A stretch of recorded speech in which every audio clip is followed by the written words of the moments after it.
Are Hezbollah and Israel on the brink of war? Benjamin Netanyahu has promised an extremely powerful response to Hezbollah attacks, some of which sparked dangerous wildfires. This after Iran warns Israel would face a formidable defeat against Hezbollah. Can this standoff be de-escalated, or will Israel's war on Gaza spread to Lebanon? I'm Andrea Sankey, and this is the Newsmakers.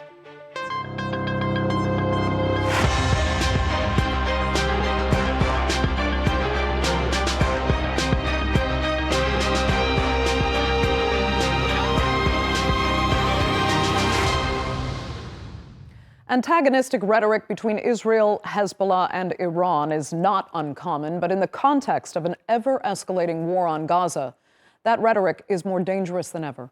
Concerns that Israel's assault could spread to the rest of the region have been festering, but with this week's Hezbollah attacks and Israel dramatically increasing its number of reservists, are we about to see this war engulf parts of Lebanon as well?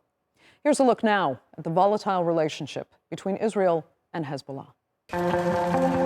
The Israel-Lebanon border is on fire.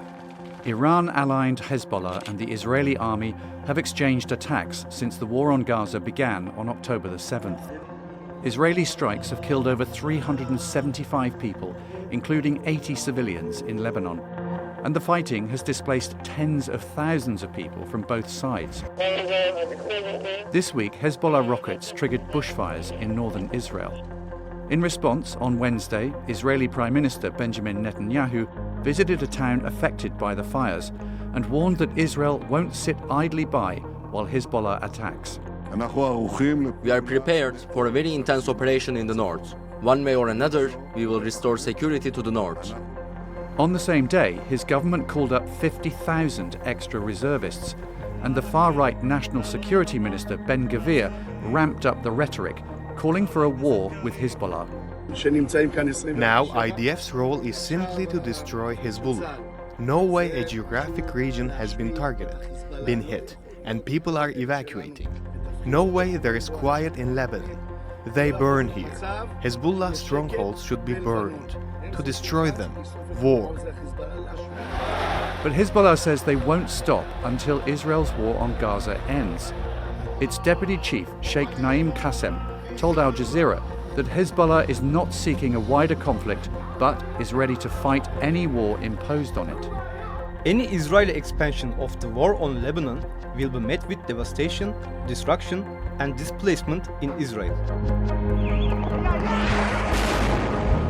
Israel and Lebanon have fought several wars. The last one was in 2006. It ended with a UN Security Council resolution setting a demarcation called the Blue Line. Israeli forces would withdraw behind this line, and UN peacekeepers and the Lebanese army control the area to the Litani River. But over the years, both sides have accused each other of violating it. Now, Israel wants to push Hezbollah fighters beyond the Litani River. While its rhetoric for such a military operation is growing louder, the US says it is still hopeful for a diplomatic solution. The statements from the Israeli government saying that they are ready for a military operation if necessary is different than saying that they have made a decision to conduct a military operation. We are still in a place where we believe they prefer a diplomatic solution. That's what they've said to us, and that's what we're pursuing. So far, the tit-for-tat attacks have been contained, but as the exchange of words and fire escalates, concerns are growing that the fighting could soon spiral into a serious war. So is this just continuing but escalated rhetoric, or are we acutely in danger of another war breaking out? Joining me now to debate that and more are from Beirut, former member of the Lebanese Parliament for the Future Movement, Basem Shabb. From Boston, distinguished public policy fellow at the American University of Beirut, Rami G Khouri. And in New York, senior foreign policy writer at Newsweek magazine, Tom O'Connor. Thanks all so much for being with me. Basem, I'll start with you. You know, we've spoken about military escalations recently. In fact, it was, I think, 3 months ago, Israel hit the city of Baalbek. That's deep in Lebanese territory. But now Hezbollah is hitting Israel very hard again, and Netanyahu is warning of this extremely powerful response. So is this more of the same, or are we actually on a slow and steady trajectory toward all-out conflict? Well, I think it's fair to say we've been in a state of war of attrition now for a while, and with a steady escalation, but a very measured escalation. Uh, None of the parties are willing to go further than that.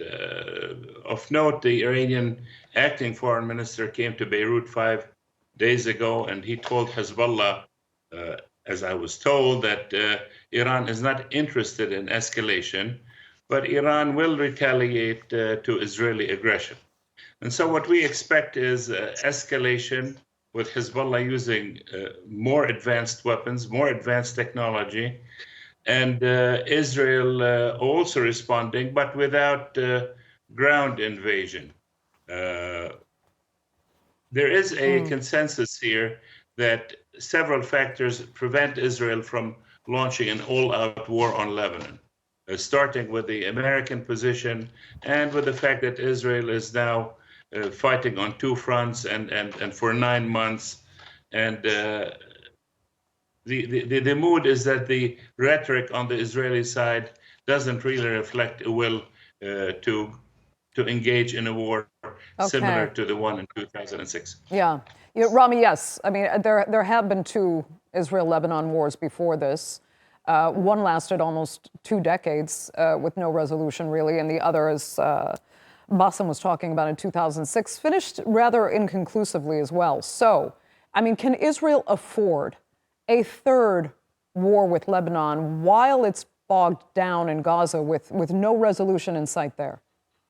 Israel is in about the worst possible strategic condition that it's ever been in its whole short modern history. It's bogged down in Gaza. It's losing massive public opinion support all over the world, including in the West. The U.S. government is pressuring it. Internally, it's very divided. It has no real plan for the future of relations with the Palestinians. And all Netanyahu can do is flex his muscles and sound like a cartoon tough guy. This is the strategy that Israel has always used, and it's always been successful because it had the military advantage to do so, and its Arab opponents were not very capable. This is a whole different world when facing these groups like Hamas and Hezbollah and others, and the massive deterioration in its public position, where the two highest courts in the world have basically accused it of genocide and war crimes.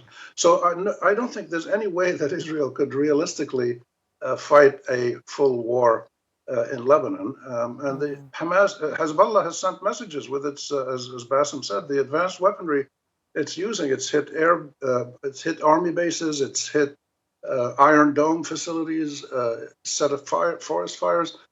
Hezbollah is way more advanced now than it was in 2006, and the Israelis know that, and they don't really have an answer to it. So no, I don't expect a war, but I expect a lot of sort of warmongering rhetoric. Okay, Tom, what you think Israel's position is right now, and how much it can afford to escalate this rhetoric to the point that it would actually expand this war into Lebanon? Well, I certainly agree that there's no shortage of reasons that make these conditions far from ideal for Israel to conduct such a major war into Lebanon. But at the same time, I think we have to remember that this sort of management of escalation that's existed, it's been sort of a dance between both sides, of course, unofficially, as to how far they're going to go to sort of, as it was said, flex their muscles without actually engaging in a broader, uncontrolled escalation. There's limits to this. There's serious limits to this. There's a high risk of miscalculation here. And this is something that I'm told by Israeli officials, I'm told by Lebanese officials. There's a major concern here that it's one major attack that goes too far. I mean, we look at the Iran-Israel escalations that have happened over the years now, in Syria in particular, and how that quickly escalated into a major Iranian missile and drone attack because there was an error, there was a mistake in this calculation, how far Israel could go in Syria against Iran. Now we're looking at the situation on the northern border, Israel's northern border. I mean, Israel is striking deeper into Lebanon. Lebanon and Hezbollah, I should say, is striking deeper into Israel using more sophisticated weaponry.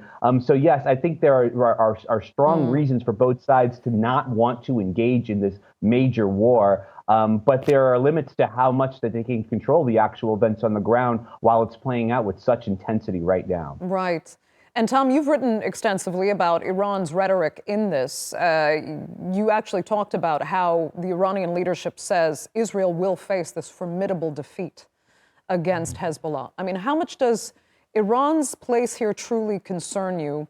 Or are they just saying what leaders have to say to not appear weak in a situation like this? Sure. Well, certainly there's a bit of both elements there. You know, Iranian officials have told me that they do not believe they would have to enter a war, even if Israel were to invade Lebanon. They say they're very confident in Hezbollah's capabilities to actually conduct that war independently. But let's remember, Hezbollah is one of Iran's strongest and oldest allies in the region. It views it as a key ally near the Mediterranean and part of its broader axis of resistance strategy. And we've seen how this axis of resistance, this informal coalition of militias aligned with Iran, has really come to enter the fray since the beginning of this Gaza conflict in ways we've never seen it before, in Iraq, in Syria, in Yemen particularly. And we should expect that if there is a major conflict that erupts between Israel and Lebanon, then these groups would also enter in their own way. And I think that Lebanon, the particular risk here that very much differs from Gaza, is that it shares a border with Syria and really in many ways has supply lines that connect directly to Tehran. So certainly these groups and perhaps Iran itself would play a role likely in such a conflict. And that would be very different than I think we've even seen in 18 years ago as well. Oh, okay. Basem, let me come back to you. You know, Hezbollah's deputy leader, Naim Qassem, has said, if Israel wants a full-scale war, we are ready. I mean, is there any chance, do you think, that Hezbollah and Iran would ever consider just seizing this opportunity to take action against Israel because it sees Israel losing so much international support? Now, they might not go for an all-out attack, but something more behind the scenes and kind of subtle to do something destabilizing to Israel. Is that possible? Because question being, could they see this as an opportunity? Hezbollah sees itself in a very good position right now. It is no longer a non-state actor or a militia. In fact, it is part of the Lebanese government. The Speaker of the Parliament is the main negotiator on the part of Hezbollah. Even the major powers consider Hezbollah the main actor in Lebanon. That's a major difference with Hamas in Gaza. And the other is the situation on the ground seems in favor of Hezbollah. For the first time, there's a buffer zone inside Israel, not inside Lebanon. And although there's been a lot of destruction in the Lebanese villages, most Lebanese, even those who are opposed to the war, do know that the economic costs on the Israeli side have been much greater than on the Lebanese side. So Hezbollah has no interest in escalation. It is now the main negotiator in Lebanon. It's part of the government, and in the battlefield, it has, in the eyes of many, won the war of attrition so far. They have no interest in escalation. Okay. So as far as you're concerned, the Lebanese army would never be dragged into this?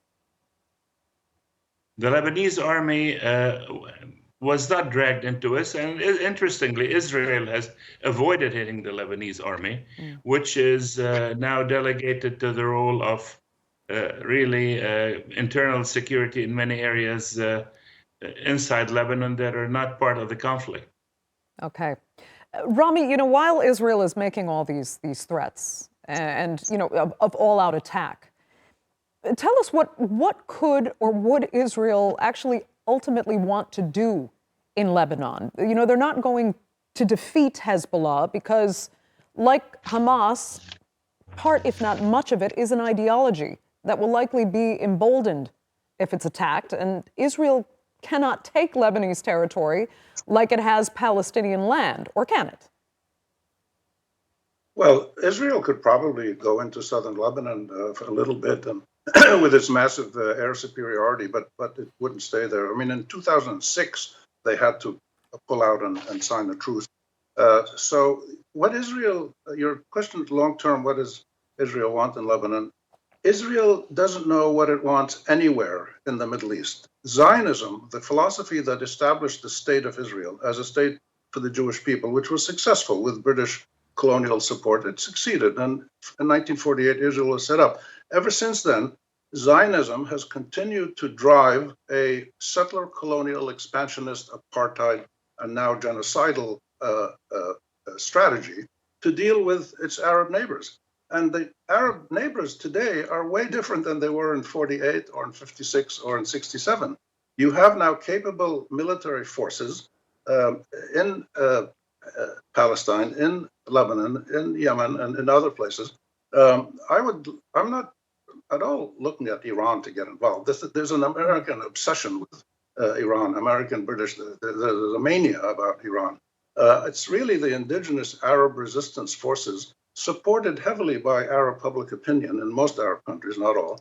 That's the real issue. And Israel has to recognize that it's losing position right now in the conflict with Hamas and other Palestinian forces should force it to do what the South Africans had to do, which is to come to terms with its foundational philosophy and change it in a way that it can live peacefully with its Palestinian citizens and Arab neighbors. So what we need is a definition of Zionism and a containment of Zionism. And the Arabs have all made offers to live in peace with Israel as a Jewish majority state and its 67 borders and other issues. So the possibility of a peaceful resolution is there. The Israelis have never considered it. They've never responded to the Arab peace offers. So this is the problem. The problem is Zionism. Well, and the problem as well is just Netanyahu. Because, Tom, I mean, it is actually in Netanyahu's interest to draw out this war in Gaza and threaten Lebanon the way it has, as if that's the next front, to kind of keep Israelis in fear, saying that our enemies are coming closer. Look how they're encroaching on our borders, and we need to keep fighting. And therefore, he can keep himself in office. Well, that's certainly a major concern, from all sides internationally and within Israel itself. I mean, we've seen these divisions emerging between Netanyahu and some of the military leadership and even some of the other political sort of factions that exist there regarding the course of this conflict, how it's being handled. The biggest thing that's emerged, I think, lately is really the response to the ceasefire deal that was unveiled last week by President Biden. And, there's been a lot of controversy over what was presented on stage versus what was actually received in hand by both Hamas and Israeli officials and the mediators, of course.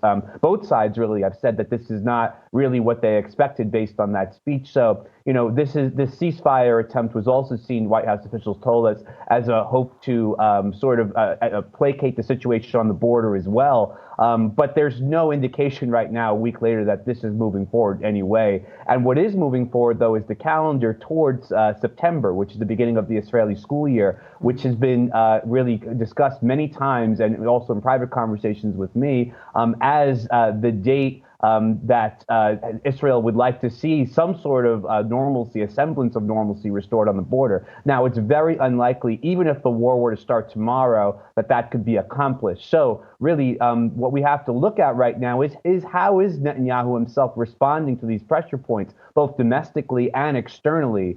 There is reason to believe that when he says that we're going to experience intense action north, that we could very well see that. Now, there's a few things that could happen. One could be, obviously, the all-out war we're talking about, a surprise attack, which some Israeli military analysts I've talked to have advocated for. Others have looked for a more limited, precise operation, one that, as Basem said, would continue to avoid Lebanese infrastructure, because the biggest concern here is not just the fact that Israel could suffer a major defeat in Lebanon, perhaps in the short term or the long term, but also really the blow to the international image. This is not something the United States wants wants to see. And the scenes that we've seen in Gaza of destruction certainly is something that would be very sensitive to the eyes of people watching what's going on in Beirut. Right. So quickly, Tom, I mean, how far can Israel actually push this Lebanon front and threaten this military action before it negatively affects, Israel's partners,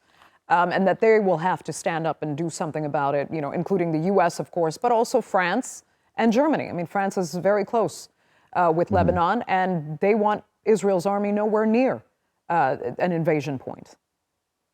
Well, France has been going through exhaustive efforts for years now to try to come up with some sort of working solution, not just to the southern border situation, but also to Lebanon's political deadlock. I think what it comes down to right now is that Hezbollah, as was said before, feels it enjoys the advantage right now. It has established the buffer zone on the Israeli side. Has been a bit of a reversal of roles right now, with Israel really feeling the economic and social, in addition, of course, to the military sort of toll of where the conflict is right now.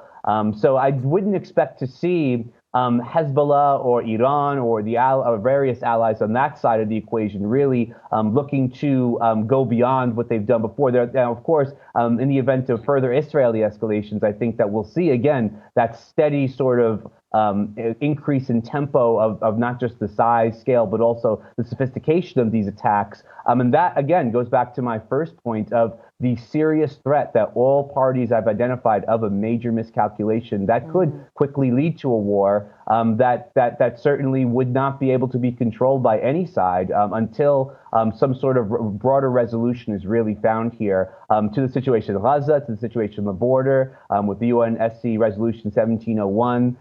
There are frameworks that have been introduced, but as of yet, they're very far from being realized. Basem, I want to get your thoughts on that. Oh, sorry, Rami, go ahead. Yeah, can I just make a thought there? Tom said the major miscalculation. The major miscalculation that Israel and Zionism made is that 100 years ago, they thought, as happened in the colonial world, they can move into the land of Palestine, which was 93% Palestinian-owned and inhabited, 6-7% indigenous Jews. They thought they could go in there, take it over with colonial British support, and then later with American colonial support, and the Arabs the Palestinians would turn over and lie down and die. That hasn't happened. I mean, it was the most extraordinary criminal activity, audacious, but also failed, because you've had this massive resistance from the Palestinians and now from other people around the region, even non-Arabs like Iran, and the Turks come in and out, and other people get involved. So that's the miscalculation. Really, we have to. Well, let me ask Basem, though, quickly, and I want to go back to the question primarily with Tom earlier, and the international community partners, international partners' role here, because France has been quite supportive of Israel, but it also has extremely close ties with Lebanon. And if Israel continues to push this front and this rhetoric, where would that leave a country like France, for example? Would we finally have to see some tougher talk come from Paris? The French so far have been more involved in internal politics in Lebanon and the election of the president. And it is well known that any arrangement with Israel falls under the domain of the United States and Mr. Hochstein, Amos Hochstein, who previously successfully negotiated a naval deal, actually, between Hezbollah and Israel. So France has a limited role to play in a ceasefire of sorts between Hezbollah and Israel. It's the Americans who will have to do the heavy work. The thing is, there are two important dates. One is the date that Netanyahu addresses the joint session of Congress, and surely he's not going to launch a major war and go to Congress. And the other is November 5, the election of a new president. And Israel is not going to confront either the second term of Biden or Trump's with a major escalation in Lebanon. So I do see, practically from an Israeli point of view, there's a window there where Israel can escalate or maybe pursue a local incursion in Lebanon. But after November 5, the door closes. Tom, 30 seconds, final thoughts?